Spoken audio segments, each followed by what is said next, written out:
Join me and a friend for a 110-kilometer, 5-day-long canoe trip in the northern part of Algonquin Park. Day 1. If you enjoy my videos, please consider subscribing and telling other folks about my channel. Thank you very much.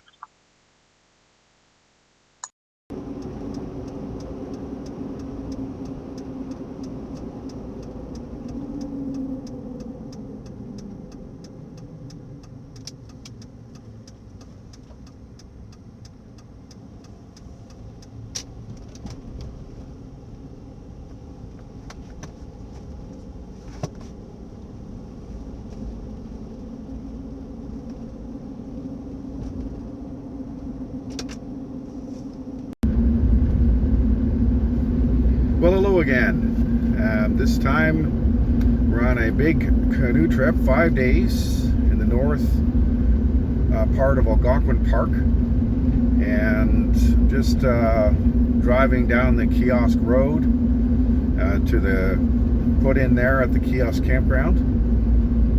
The access points in Algonquin Park, of course, most famously are along Highway 60 at the south end of the park. However, for backcountry camping, there are a number of access points along the west side, the north, and to some extent on the east. And so that's what's happening today. And I'm on a 5-day, probably somewhere around 100 to 120 kilometer trip. And we're going in at Kiosk and then Mink Lake down to Canoe for a couple of days, and then back out and over to Manitou Lake and doing the 3-mile lake loop in there, which will be a big day, followed by coming back out again. So it's a fair amount of portage. Algonquin does have longer portages, but everything here is, for backcountry standards, is fairly well established. You have campsites that are denoted, they're reasonably well maintained. They have thunder boxes for going to the washroom. You have, portages that are marked and reasonably well maintained. So this is not a northern cut 'em through the forest kind of trip. But on the other hand, it's still a remote part of the park and a chance to see some lakes and places that are just simply not visited in comparison all that often. With me on this trip was a lifelong friend who we've been doing outdoors adventures of one kind or another for over 40 years. And so I'm meeting Frank at the put-in. And then we've both got our own canoes, so we're doing what I like to call a parallel trip. And that way we both have freedom to do the minor things we want to, but at the same time we're together for companionship and to some extent for safety. So it's another 20 kilometers to the campground, so we'll see you later. So I'm almost at the Kiosk campground. It'll be another 1.5 kilometers or so. And when I get there, the way the permitting works now, you just park your car and off you go. I've got a permit on me that came over the email. I don't have to register or go in and do all the things that we used to have to do. And so basically I just unpack. I have a few things to put in my pack. Ooh, black bear.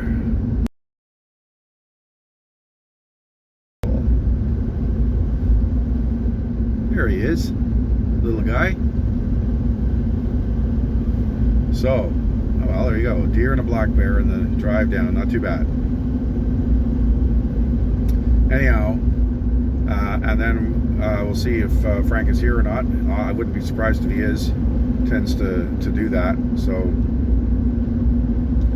he may well have been here an hour or two ago. So we'll see how he's doing. And then we're on our way to Kiosk Lake.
There he is, super duper.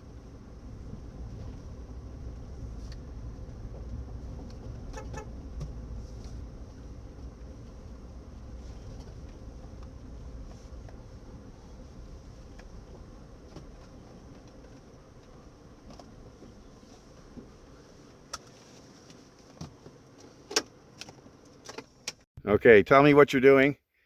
I'm drinking so that I don't have to carry it on the first portage. Yeah. There you go. And we've gone, what, 200 meters? Yes, that's right. Very good.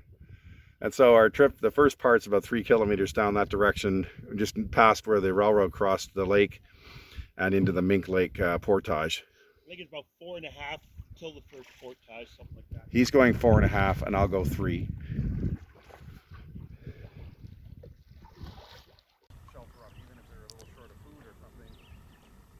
There's Henri recording a brief history of this trip.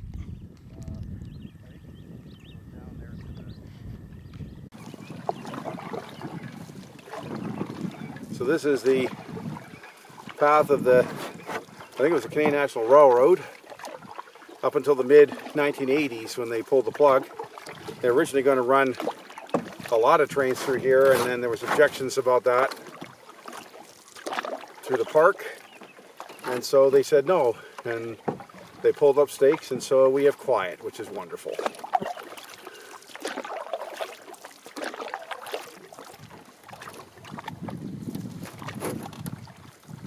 You can see the old days doing this, how it really restricts the flow of the water between across the lake when you have only a very small opening like this.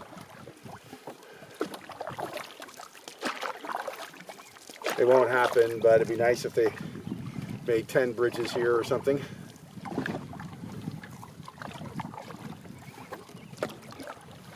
You can always tell it's railroad because of the enormous amount of steel in the bridge. If it's for cars, it'd be a quarter of that, if that even.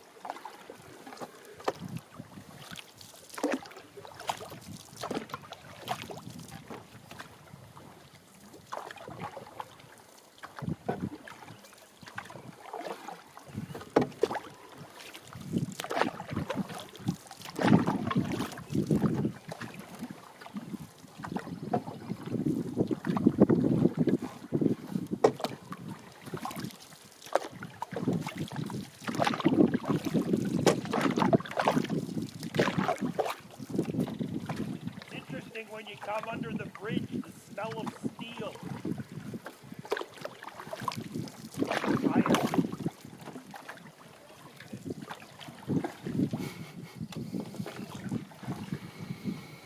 Oh yeah. That's probably steel, not iron, I guess, but good day.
I've been alerted that I've hit my next waypoint. Okay, well that's good.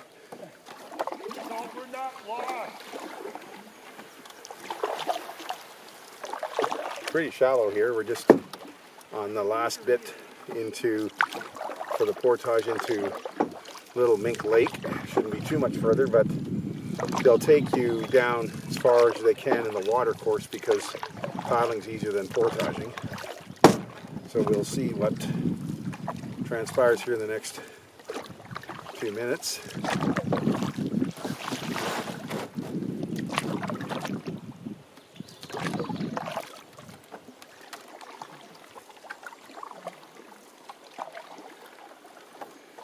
Is that it to the left there? So there's our portage now. Frank just coming up to it. There's no docks or anything in these places. You just manage as best you can getting out of the boat. I'm one of those who likes to keep my feet dry, ideally. So we'll see what happens.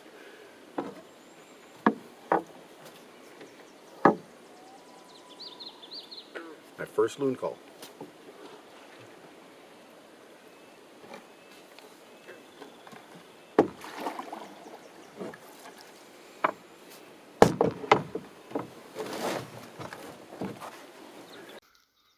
So Little Mink Lake, and you can see over here is the berm where the old railroad went, and we'll be following that today for most of it. Just a nice little lake here.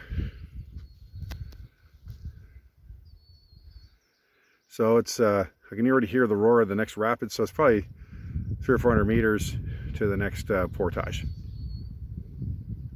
All right, we've arrived at Mink Lake, our second last lake for today, day one. Big, long, narrow lake, and the railroad bed just simply to our left. Frank is still finishing up his portage. He's got more pieces than I have, and so I'm going to start out because he's a little quicker than I am with the double paddle, and this way I can get away from the mosquitoes, which are pretty thick on the trail. But we've got a bit of a breeze, so if I can get the campsite I'm thinking of, it may well be not too bad there tonight. Might have a bit of a breeze to push the bugs away. I don't bring a lot of bug protection. I'm not supposed to have cans in the park, and I try to limit that as much as I can. So I have a pump spray thing, but it's pretty lame, and the bugs seem to be ignoring it for the most part. Now I could be sweating it off. And I don't bring my bug jackets because I find that I get too hot inside them, and that defeats the purpose. It enervates me. So in the end, the Incardin seems to work fairly well, but out of the spray can where you get a much better coverage.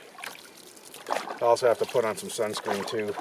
I just want to get out here a little bit, and hopefully I'm too far from the shore and the bugs will forget me. It'd be nice. So we'll see here. So those put-ins, takeouts have been really bony, and it just takes some time. You're going to leave some paint behind. It just seems to be what happens. But we're just have to be careful, because the main thing is on those types of rocks, if you slip when you're taking it out or pulling your pack or something, that can be a problem. So you just have to not get in a hurry. That's speed kills, as they say.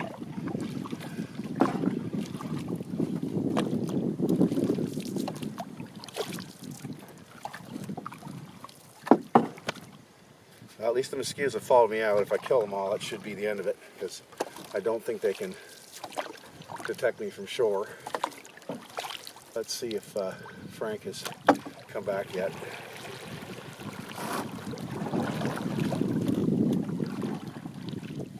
Just around the corner now. There's an amazing waterfall somewhere in here. You can't see it, but boy, it sure makes a lot of noise. And you can see the outflow current here coming from underneath. It's a beautiful day here. We've got a little bit of a wind. It's originally behind us now. It seems a little bit over coming from my left. And we're getting down near the end of Mink Lake here. and we're going to make a decision of what we're going to do here. And it's just been beautiful paddling.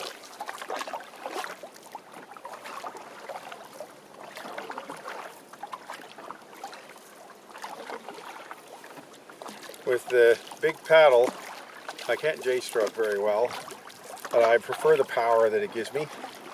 And so, and the strength, I can post with it, I can do lots of things, and it's not too long.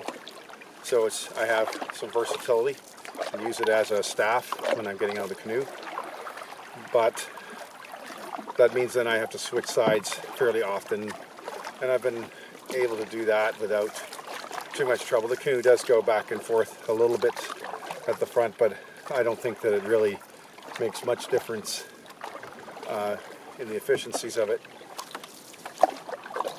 It's just the way I like to do it. You'll notice I'm wearing gloves. These are bicycle racing gloves, like this with the leather sole on them. I tried paddling gloves, and they get wet and my fingers don't dry off, and I actually found I had more trouble than not wearing any gloves at all. But this is the best arrangement, is these. And these mostly have a place you can wipe your mouth, which is actually nice too.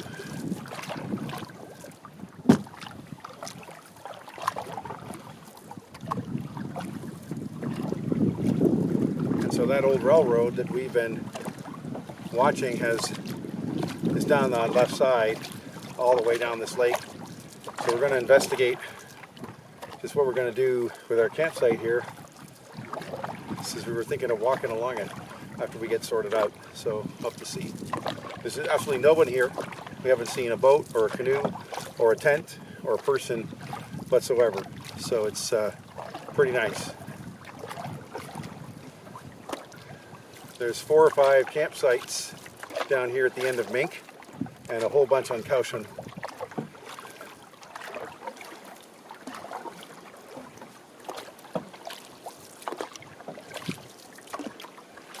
A lot of the campsites on this lake have this might be a little better water access here. It looks like there's a bit of a boulder beach there. But a lot of them have had tough water access points. So we're just going to see what we have between here and the portage.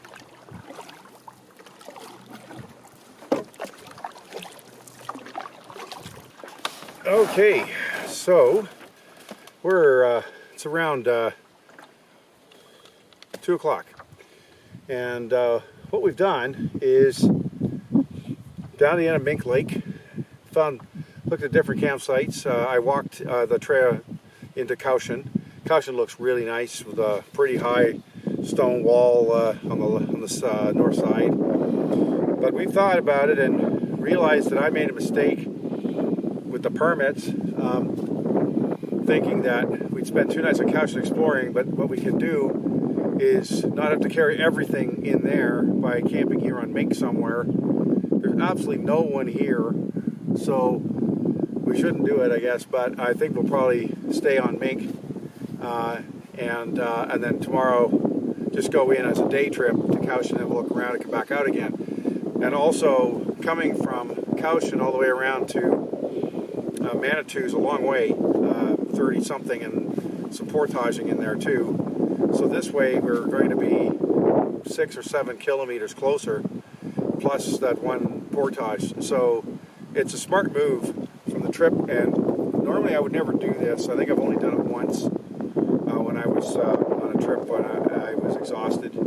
But we've been here the whole day, and aside from the put-in, we've seen only one person at the beginning walking on the railroad track, and there's absolutely no one here, and there's all kinds of campsites. So we're probably going to bend the rule today, because again, it's not hurting anybody, and it's going to be a lot safer and better for what we're trying to do here. So Frank's just a little bit ahead, having a look at a real deluxe site that we saw further up north on Mink, which is probably what we're going to do. And then we'll get set, and we're going to go for a walk on the railroad track. It looks really good. It's at least an ATV trail that I guess the park is using for inspection and maintenance and whatever. And then we'll of course come back for dinner and what have you. And then tomorrow we're just going to take Frank's boat, at least that's the plan right now, and go on into Cowshan and see what's there. So that's the thing, you know, it's flexible, but you manage the trip and you be safe and you do the right thing for the trip, so that people aren't worn out, people aren't making mistakes.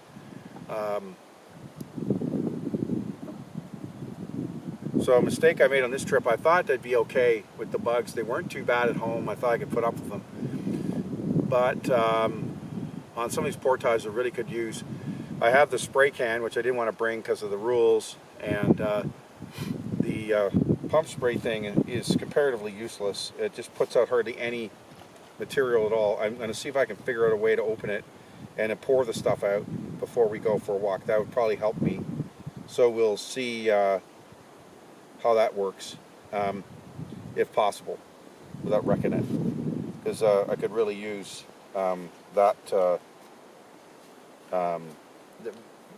The mosquitoes especially are quite significant on the trails. So that's where we are. It's 22 or 23, 24 degrees maybe. There's a nice breeze out of the northeast right now, northeast, and you know, you're putting in a day, but you know, it's not under. It's pretty much ideal conditions. So I feel very fortunate, and we're having a good time. So let's go see if we can find a place to stay. Anyhow, so we're here on Mink Lake. Very, very nice campsite. It sticks out into the bay. Quite large. So we right here on this park because we get a bit of a breeze and it keeps the bugs away. So we just got set up. And we get magnificent views down both ways. That's to the south. And then also to the north from whence we came. So the breeze has been pretty good here, keeping the bugs away. It's just kind of nice. And we're gonna get sorted out here, and then we're gonna take a walk on the old rail trail for an hour or two, and then come back and have a yummy dinner.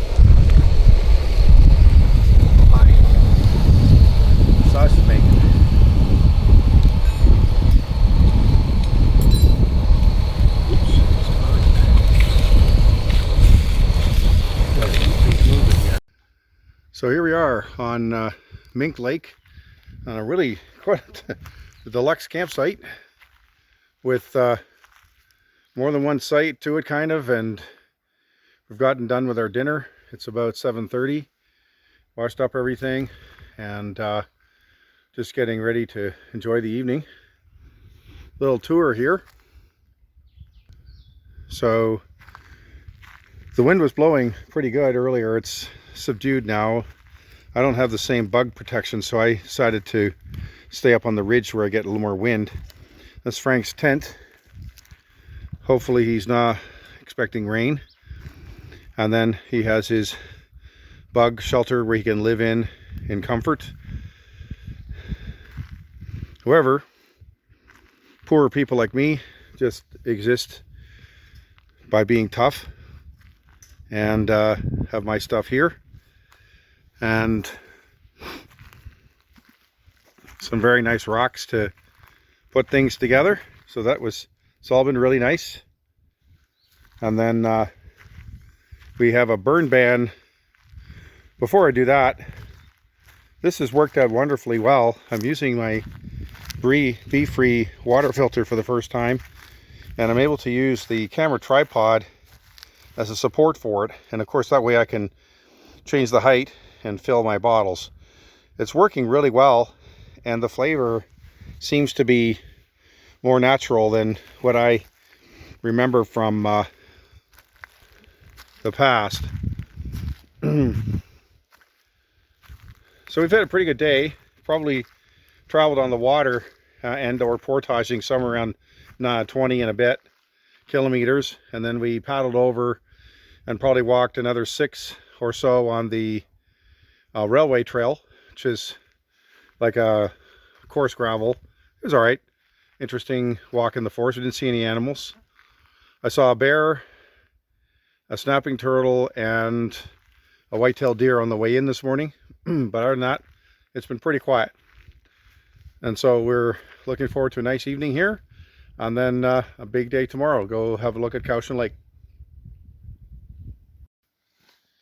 So I'm in my tent, and the mosquitoes, it's funny, they come out at a certain time or temperature, humidity, I'm no expert, but they're sure out there now, and it's pretty amazing to be in this little cocoon. Let's see if we can pick up a few of my new friends here.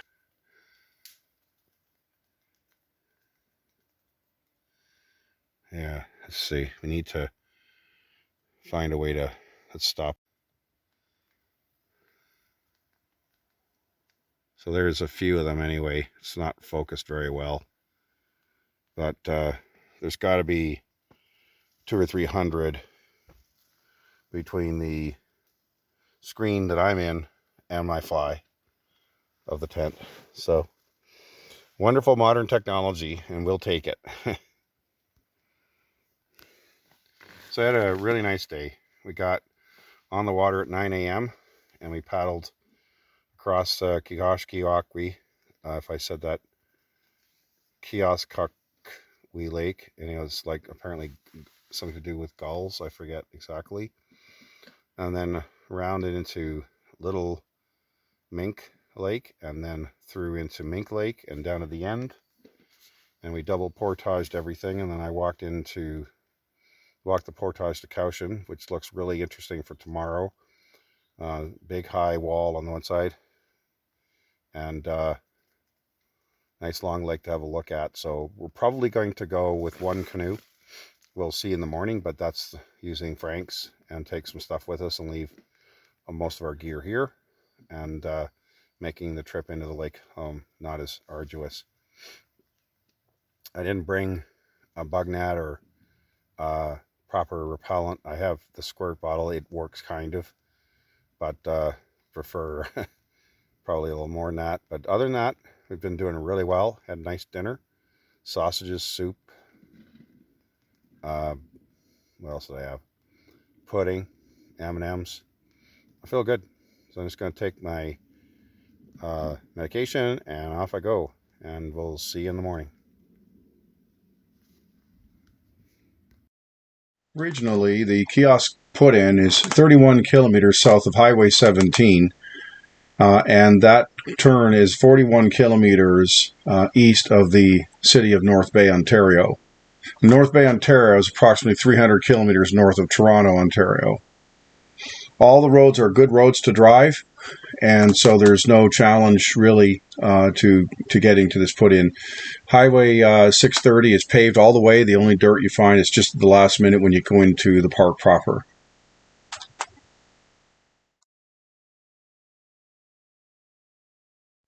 Our trip began at the Kiosk put-in at marker number 1 on the map, and we paddled about 3.4 kilometers across Kiosk Lake.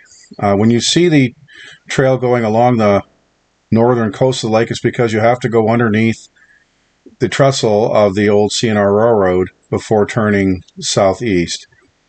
The first portage is about 630 meters and leads into Little Mink Lake. It is a slight uphill, but not a big deal, and it's a very well-worn path. There's no problem there.